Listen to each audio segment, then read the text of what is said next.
আমার কাছে কত তদবির যে আসে এই এই মেডিকেল কলেজে ভর্তি হওয়ার জন্য। এই প্রতিষ্ঠানগুলো নষ্ট হয় বাংলাদেশে একমাত্র রাজনৈতিক হস্তক্ষেপের মাত্র। এখানে কম্প্রোমাইজ করার কোনো সুযোগ নাই। এইবার আমাদের বাজেটে স্বাস্থ্য খাতে বরাদ্দ আমরা অনেক বাড়িয়ে দিচ্ছি। আমরা কিন্তু কোনো রাজনৈতিকভাবে হস্তক্ষেপ করতে চাই না। আমি কিন্তু পরিষ্কারভাবে বলছি যে এই প্রতিষ্ঠানগুলো নষ্ট হয় বাংলাদেশে একমাত্র রাজনৈতিক হস্তক্ষেপের মাত্র।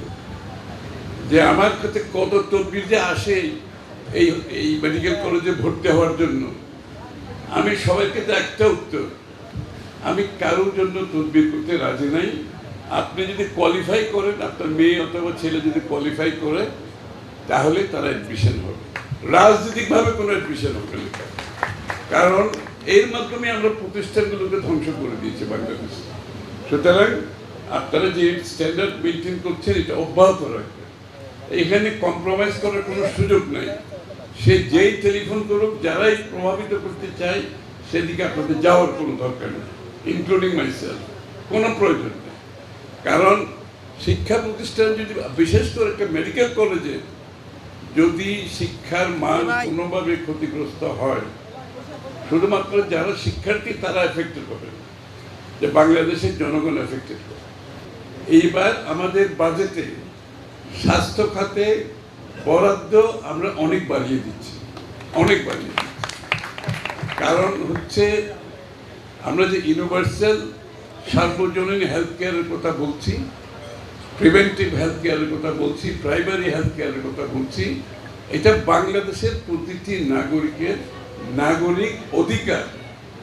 যে অধিকার থেকে তারা বঞ্চিত ছিল, এই অধিকার প্রত্যেকটি সভ্য দেশে একটা সাধারণ মানুষের স্বাস্থ্যসেবার, প্রাথমিক স্বাস্থ্যসেবার অন্তত একটা অধিকার থাকে।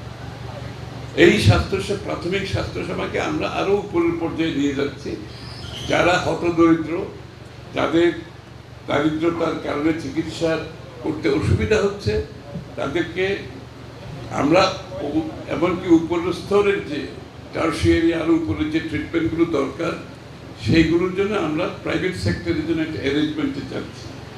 যেহেতু সরকারি হাসপাতালগুলোর একটা সীমাবদ্ধতা আছে, এই জন্য আমরা প্রাইভেট হসপিটালগুলোর সাথে কথা বলছি।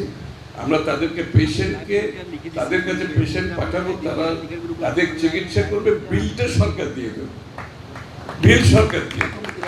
সুতরাং যারা হতদরিদ্র, যাদের দারিদ্রতার কারণে চিকিৎসা করতে পারছে না, তাদের জন্য এই স্বাস্থ্যসেবা ইনশাআল্লাহ আমরা এই জন্যই বাজেট বৃদ্ধি করা হচ্ছে।